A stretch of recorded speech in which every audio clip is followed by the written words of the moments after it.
Did medieval Scottish kings and queens truly find love amidst political turmoil? What happened when mortals dared to love beings from the Fey realm? In a time when life was often brutal and short, were there tales of hearts entwined against all odds? For centuries, across the rugged landscapes of medieval Scotland, whispers of passionate, enduring, and sometimes tragic love stories have drifted through the air. These are the legends that have survived the test of time, tales of romance from a bygone era. Number 6. The Loch Awe Bride. Deep in the heart of Argyll, where the majestic peaks of Ben Cruachan pierce the often clouded sky, lies the vast expanse of Loch Awe, one of Scotland's longest freshwater lochs. The very existence of this immense body of water folklore suggests began with a story of a young woman, a powerful well, and a tragic turn of events that echoes with the consequences of love and neglect. This is the legend of the Loch Awe Bride, a tale whispered for centuries amongst the local clans, particularly the Campbells, who have long held sway over these lands. The narrative often centers around a young woman, sometimes called Princess Fiona, or simply the Maiden of the Well, whose life was intrinsically linked to a sacred spring. This spring, it was believed, was the source of all life and prosperity, for the surrounding glens providing sustenance to the people and their livestock. But its power came with a strict condition. The well had to be carefully tended, and its massive stone slab cover replaced every evening before the sun dipped below the western hills. Penalty for failing this duty was said to be dire, a catastrophic flood that would engulf the entire valley. The Maiden of the Well was entrusted with this solemn responsibility, a duty passed down through her lineage, a lineage often associated with the ancient chieftains of the region long before the rise of the great medieval families. She was known for her beauty and her gentle spirit, but also, as the story often unfolds, for her deep affections and perhaps a touch of youthful distraction. Her days were spent near the bubbling spring, ensuring its waters remained contained and its power respected. Yet even in the midst of such a sacred task, the currents of human emotion ran strong. The legend often introduces a young man, a warrior, or a huntsman, whose paths frequently crossed with hers. He might have been a chieftain from a neighboring clan, a brave protector of the glen, or even a forbidden love, a commoner whose charm captured her heart against the conventions of her station. The precise nature of their relationship varies with the telling, but the essence remains. A powerful connection formed, a bond that began to occupy her thoughts and her time, more and more. One fateful evening, the maiden found herself deep in conversation with her beloved, or perhaps simply lost in the joyful reverie of their shared moments. The sun began its slow descent, painting the sky with hues of orange and purple, a glorious spectacle that might have pulled her gaze away from her appointed task.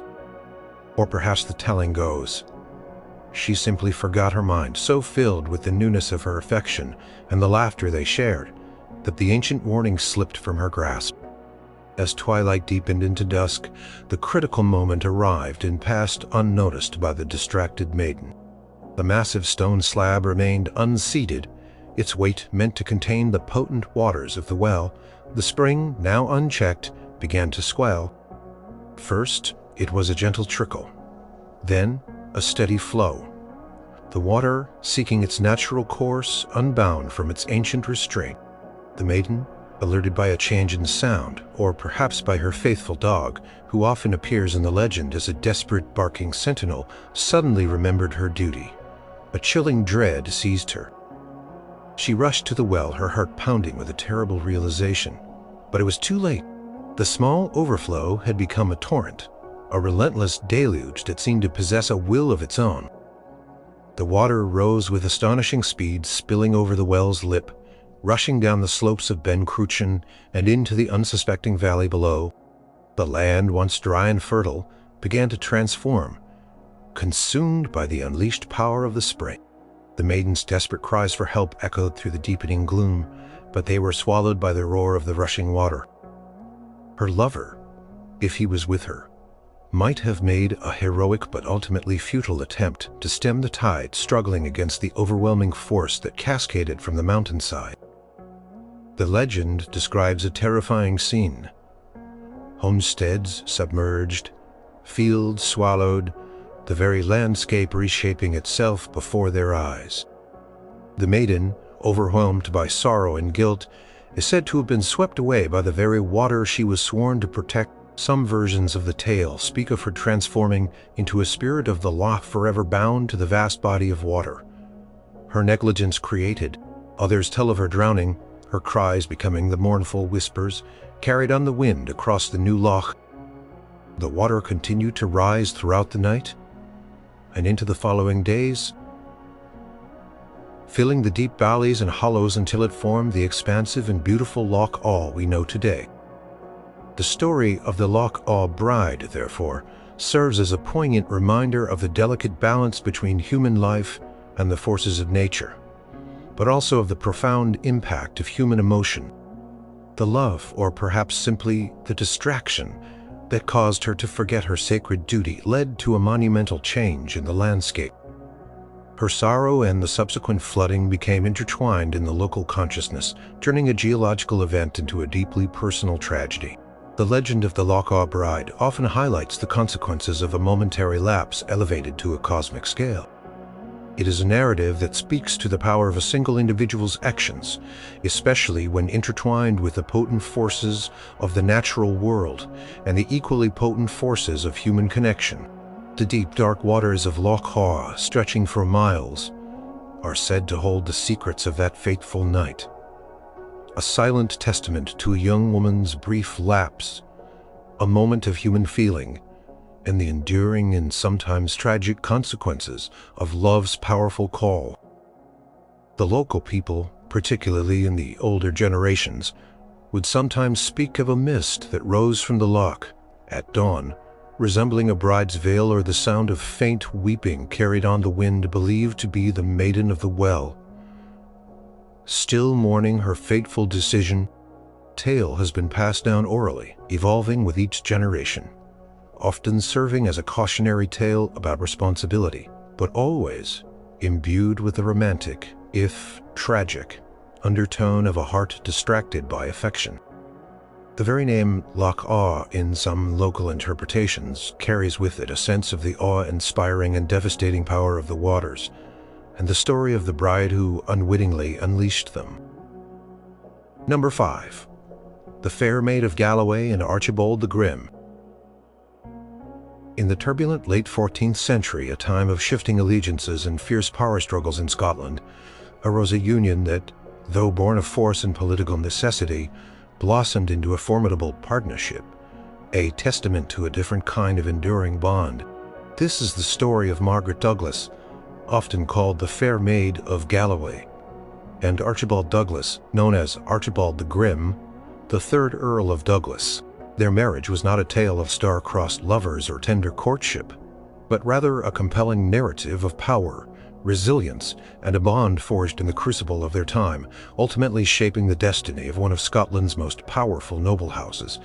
Margaret Douglas was an heiress of immense wealth and influence, a pivotal figure in the complex tapestry of Scottish aristocratic life. She was the daughter of Archibald Douglas, Lord of Galloway, a son of the legendary good Sir James Douglas, companion of Robert the Bruce. Her mother was Eleanor de Bruce, a daughter of Alexander de Bruce, Earl of Carrick, thereby linking Margaret directly to the royal house. Upon her father's death, Margaret inherited the vast and strategically crucial lordship of Galloway, a territory in southwestern Scotland that was a coveted prize for any ambitious noble. Her hand in marriage, therefore, was not merely a matter of personal preference, but a crucial political asset, a key to consolidating power and land. Enter Archibald Douglas, Margaret's cousin, known for his stern demeanor, his military prowess, and his relentless ambition. His sobriquet, the Grim, was well earned, reflecting his formidable presence and his reputation as a ruthless and effective leader. Archibald was already a powerful magnate, but acquiring Galloway through marriage would significantly enhance his family's already extensive territories and influence, pushing the Douglas clan to even greater heights of power. The marriage between Margaret and Archibald took place around 1362. It was not a union of choice for Margaret. It was a forced marriage, a common practice among the nobility of the era, where alliances and property superseded individual desires. In such unions, the bride often had little say, her fate determined by male relatives eager to secure or expand their own power. Despite its coerced beginnings, the marriage between Margaret and Archibald proved to be remarkably successful, not in the traditional romantic sense of tender affections, but in the pragmatic, powerful sense of shared purpose and unwavering loyalty. Margaret, despite her initial predicament, proved to be a formidable woman, intelligent and resilient. She was not a shrinking violet, but a strong-willed individual who held her own within the marriage. She actively managed her vast estates, a critical role in an era where noblewomen often served as effective administrators of their households and lands in their husbands' frequent absences due to warfare or political duties. Her ability to oversee the lands and resources of Galloway ensured their continued prosperity and contribution to the Douglas power base. Archibald, for his part, though grim in reputation, appears to have valued Margaret's capabilities and trusted her judgment.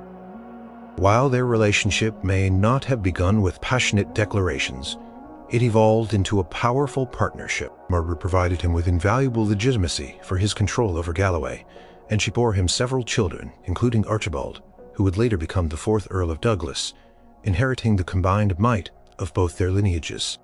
Their shared life was steeped in the constant political machinations and intermittent warfare of the period. Archibald the Grim was deeply involved in the Anglo-Scottish conflicts, leading forces against the English and often playing a decisive role in border skirmishes and campaigns. During these times, Margaret would have been responsible for the safety and management of their strongholds, ensuring their continued defense and provisioning. Their bond was tested by numerous challenges. Constant threat of English invasion, internal clan rivalries, and the inherent dangers of medieval life meant that security and stability were hard won. Through it all, Margaret and Archibald remained a united front. Their combined influence made the Douglas family almost a separate power within Scotland. Often challenging the authority of the Stuart kings, Archibald's ruthlessness was matched by Margaret's steadfastness and her capability in managing their vast resources. The Fair Maid of Galloway, despite her forced circumstances, became a crucial pillar in the rise of one of Scotland's most formidable dynasties. She was more than just a means to an inheritance. She was an active participant in the Douglas power, contributing to its stability and expansion. The legacy of Margaret Douglas and Archibald the Grim is not one of a storybook romance, but of a profound, enduring partnership built on shared ambition, mutual respect for capability, and an unwavering commitment to their family. They were a force to be reckoned with, their union solidifying the Douglas hold over swaths of Scotland and producing heirs who would continue their formidable legacy.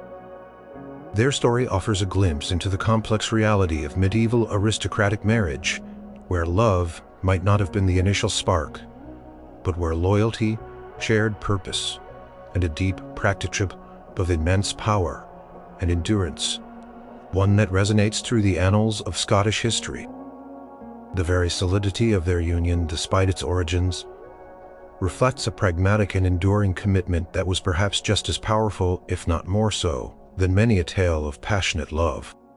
Their lives together demonstrate how two strong individuals, even when initially bound by circumstance, could find common ground and forge a powerful, lasting connection that stood the test of time and turmoil. Number 4. Robert de Bruce and Elizabeth de Burgh. In the dramatic saga of Scottish independence, amidst the clang of steel and the roar of battle cries, stands a queen whose steadfast love and quiet resilience often receive less attention than her warrior king. This is the tale of Elizabeth de Burgh, the second wife of Robert the Bruce, the legendary King of Scots. Their relationship was not one of peaceful domesticity or lavish courtly love, but a bond forged in the crucible of war separation and unimaginable hardship, a testament to enduring loyalty and deep affection in the face of relentless adversity. Elizabeth was born into a powerful Anglo-Irish family, the daughter of Richard Awe de Burgh, 2nd Earl of Ulster, a formidable magnate and a supporter of King Edward I of England, often called the Hammer of the Scots. Her lineage placed her firmly within the English sphere of influence. Robert the Bruce, on the other hand, was rapidly becoming the very embodiment of Scottish resistance. Their marriage around 1302 was initially viewed as a strategic political alliance, a potential means of bridging the bitter divide between the Scottish and English factions. Bruce, at this time, was still playing a complex and often contradictory role in the Scottish independence struggle, sometimes aligning with the English. Elizabeth's family connections, therefore, were seen as a valuable asset. However, the relative tranquility of their early marriage was shattered. In 1306, when Robert the Bruce fully committed to the cause of Scottish independence, claiming the throne and openly defying King Edward I, this decision plunged Scotland into a brutal and protracted war, and it immediately placed Elizabeth in a perilous position. Powerful English family was now on the opposing side, and her marriage to Bruce transformed her from a privileged noblewoman into a target. Robert the Bruce's decision to pursue the Scottish crown meant abandoning any pretense of neutrality. The early years of Robert the Bruce's reign were marked by desperate struggle. He was crowned at Scone, but soon after faced a crushing defeat at the Battle of Methven. Forced to become a fugitive, he sent his wife Elizabeth, along with his young daughter, Marjorie, his sisters, and Isabella Macduff, Countess of Buchan, to the perceived safety of Kildrummy Castle in the north. However, this refuge proved temporary. The English forces, determined to capture Bruce's family and break his will, besieged the castle. When it fell, Elizabeth and the other noblewomen were captured. What followed was a period of severe imprisonment, a brutal testament to the harsh realities of medieval warfare and political retribution. King Edward I, known for his severity, dealt particularly harshly with Bruce's female relatives. While Isabella Macduff was famously imprisoned in the cage exposed to the elements at Berwick Castle, Elizabeth de Burgh endured 8 long years of captivity. Her imprisonment was not in a comfortable castle chamber, but in various English strongholds, including the Tower of London, and eventually Rochester Castle. Though her rank afforded her slightly better conditions than some of her companions, it was still a period of profound deprivation, separation, and uncertainty. She was isolated from her husband and her young child, subjected to constant surveillance, and denied the comforts and freedoms of her former life. Throughout these years, while Elizabeth endured her harsh captivity, Robert the Bruce tirelessly fought for Scotland's freedom.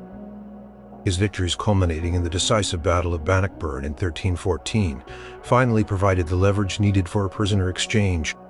In 1314, after 8 agonizing years, Elizabeth was finally released, exchanged for English noblemen captured at Bannockburn.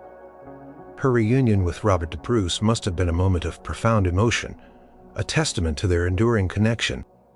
She had endured the long years of hardship, never abandoning her loyalty to him or to Scotland, even when her own family was aligned against her husband. Upon her release, Elizabeth became the queen consort of a now securely independent Scotland. She embraced her role, supporting her husband in rebuilding the war-torn kingdom and establishing a stable royal court. She bore him several more children, including a son, David, who would eventually succeed his father as King David II of Scotland. Her presence at court provided a sense of stability and continuity, a symbol of the peace and nationhood that had been so arduously won. While records do not extensively detail their personal interactions, Chroniclers of the time often alluded to the deep affection and trust between Robert the Bruce, a man of immense will and ambition, relied on her quiet strength and unwavering support. Elizabeth continued to serve as queen until her death in 1327, just 2 years before her husband's own passing.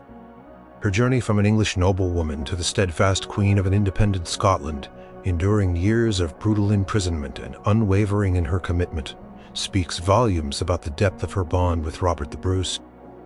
Their love story is not one of grand romantic gestures, but of shared sacrifice, profound loyalty, and an unyielding partnership forged in the fires of national struggle.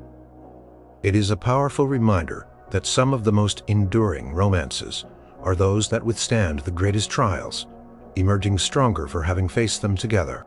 Their story bursts the often overlooked personal cost of monumental historical events and the quiet strength of individuals who bear that cost with unwavering commitment to those they love. Number 3. James IV and Margaret Tudor. In the twilight of the 15th century and the dawn of the 16th, a union was brokered that aimed to transform centuries of bitter animosity between Scotland and England into an era of peace. This was the marriage between King James IV of Scotland, a vibrant and enigmatic monarch, and Princess Margaret Tudor of England, the eldest daughter of King Henry VII.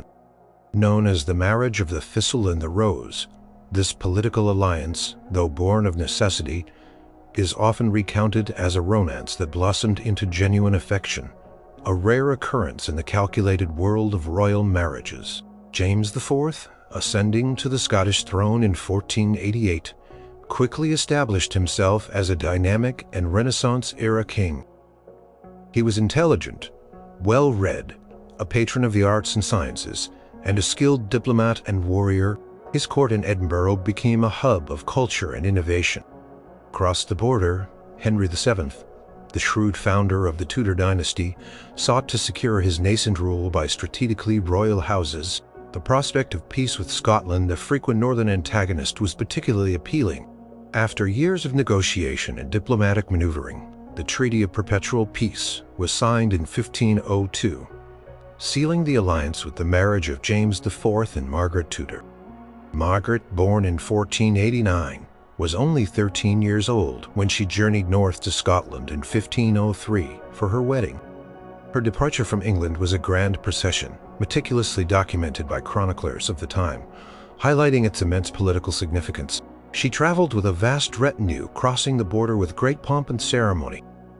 The Scottish people, eager for peace and curious about their new queen, received her with enthusiasm.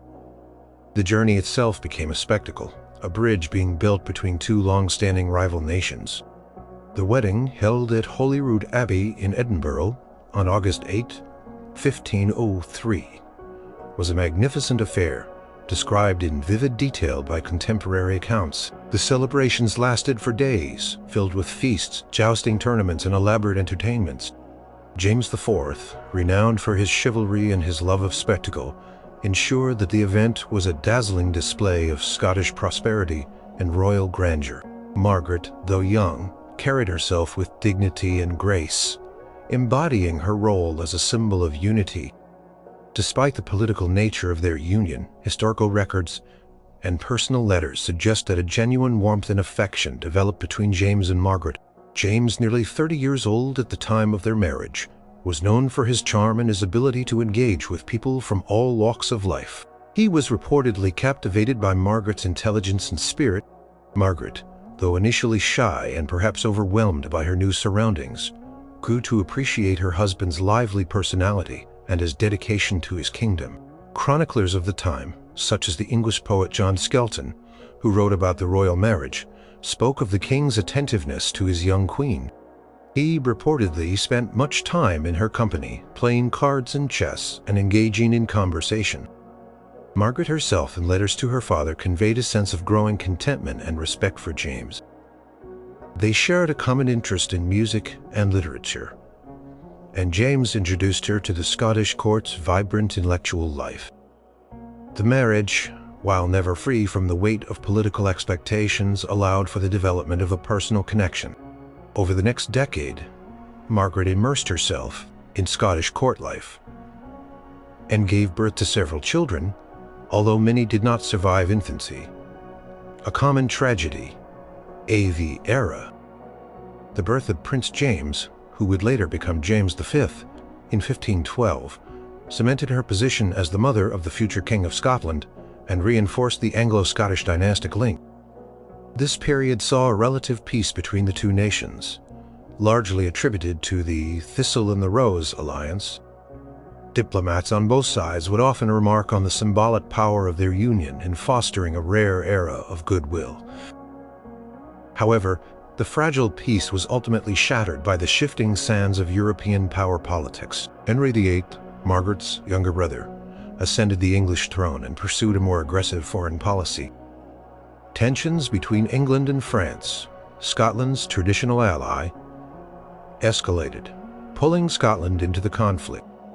Despite Margaret's efforts to mediate between her husband and her brother, James IV felt honor-bound to support France. In 1513, he led a Scottish army south into England, a decision that would lead to one of the most catastrophic defeats in Scottish history. The Battle of Flodden Field, fought on September 9, 1513, proved to be a devastating blow. James IV, leading his forces from the front, perished in the battle, along with a significant portion of the Scottish nobility and thousands of common soldiers. Margaret, who had just given birth to their son Alexander, was left a widow, and Scotland plunged into a period of regency and turmoil. The death of her beloved husband, with whom she had built a life and a family, despite their disparate backgrounds, was a profound personal tragedy. The political implications were equally immense, as her infant son, James V, became king, and Margaret herself assumed the regency, further complicating her position as both an English princess and Queen Dowager of Scotland. The story of James IV and Margaret Tudor remains a poignant reminder of how human connection can flourish even in the most calculated of circumstances.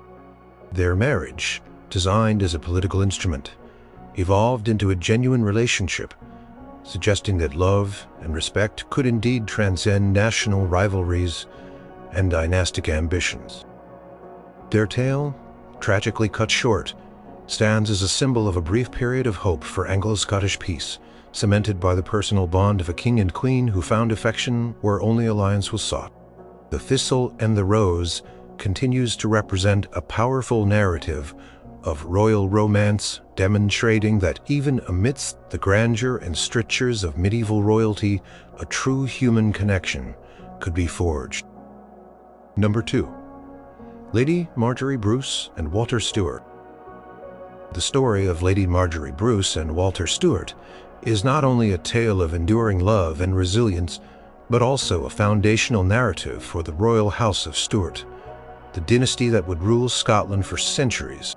It is a chronicle of a life marked by early tragedy, unwavering loyalty, and a miraculous birth that secured the future of a kingdom. Lady Marjorie was the eldest daughter of Robert the Bruce, the iconic King of Scots, and his first wife, Isabella of Mar. Her life began amidst the tumultuous backdrop of the Scottish Wars of Independence, shaping her destiny in profound ways. Marjorie's early years were overshadowed by the brutal conflict. When her father, Robert the Bruce, claimed the Scottish throne in 1306, he placed his family in immense danger. Marjorie, along with her stepmother, Elizabeth de Burgh, and other female relatives, was captured by the English forces after the fall of Kildrummy Castle.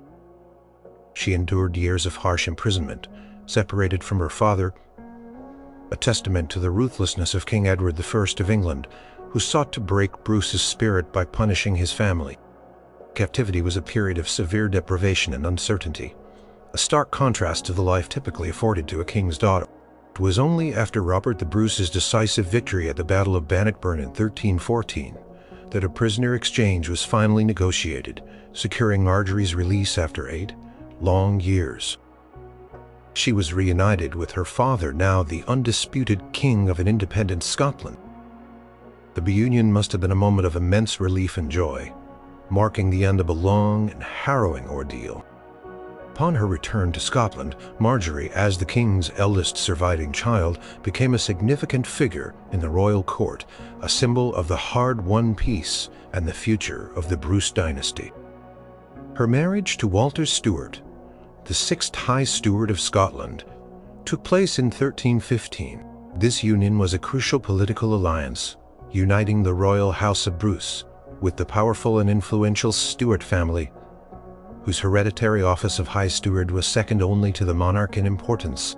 Walter Stewart was a loyal and valiant supporter of Robert the Bruce throughout the Wars of Independence, a trusted companion and a capable military commander. His unwavering loyalty in his significant lands made him an ideal match for the king's daughter.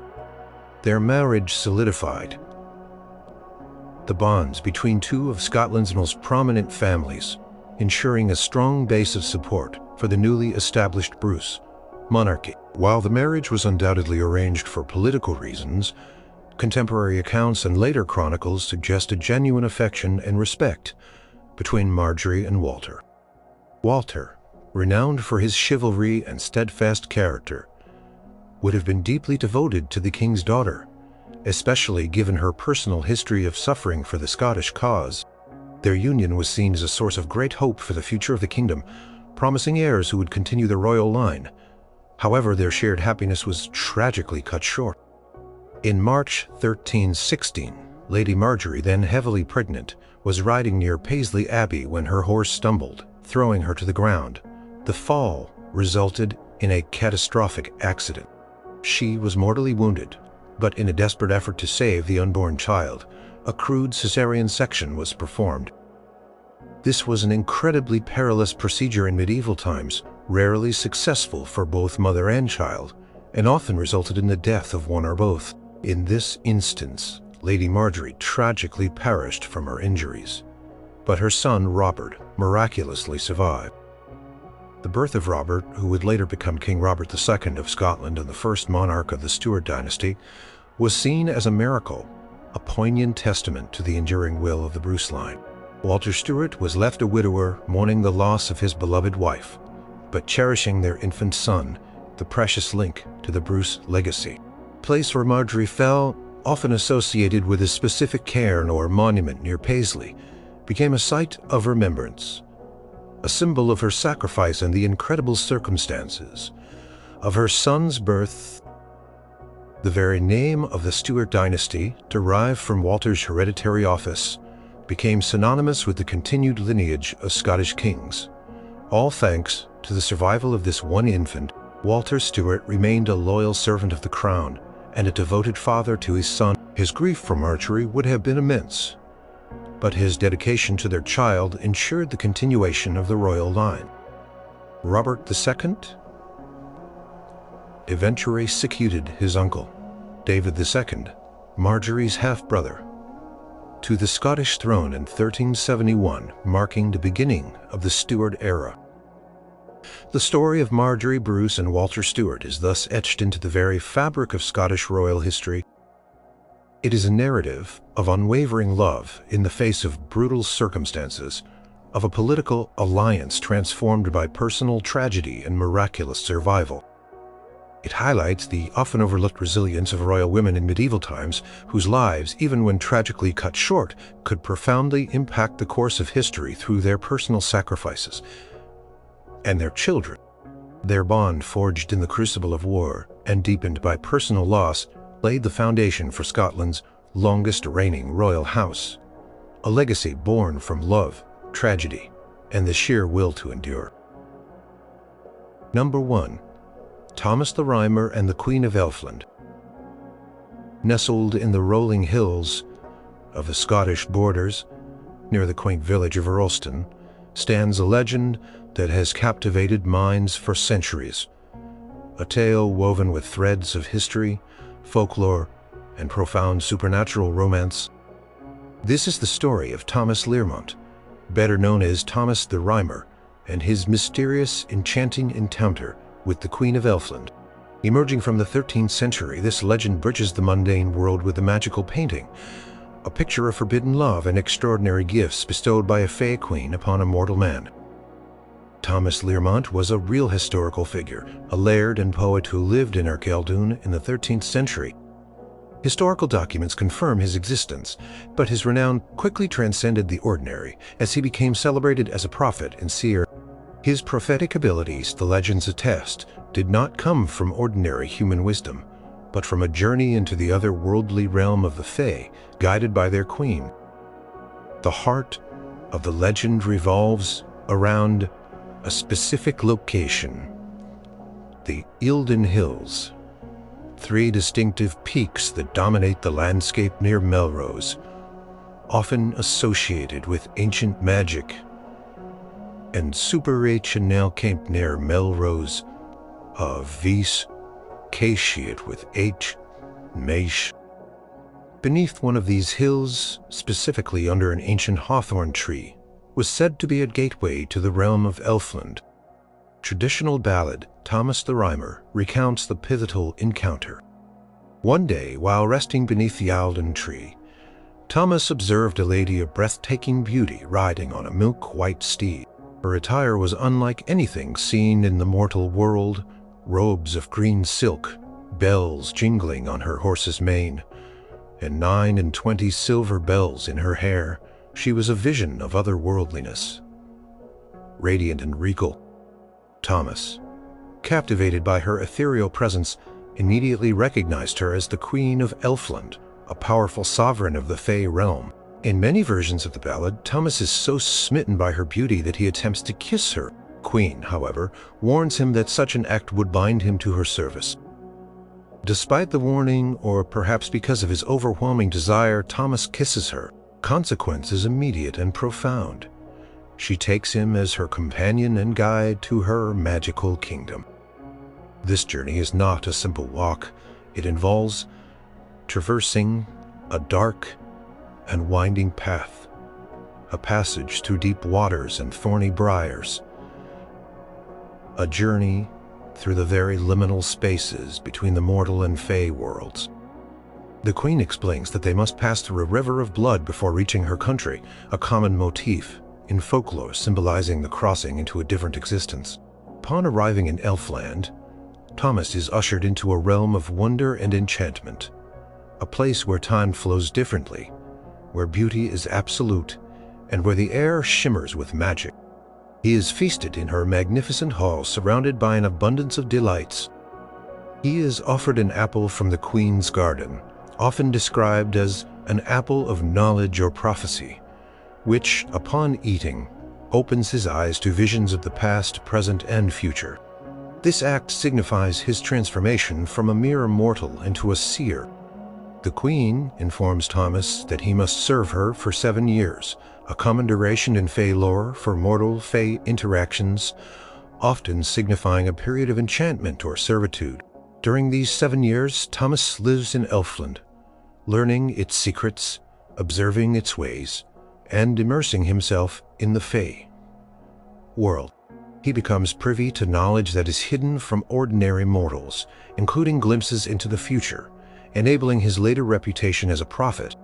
The nature of his relationship with the Queen during this time is often portrayed as one of profound intimacy and intellectual companionship, a deep bond forged through shared experiences in a magical realm. It is a romance not just of physical attraction, but of shared wisdom and the opening of perception. As the 7 years draw to a close, the Queen brings Thomas back to the mortal world.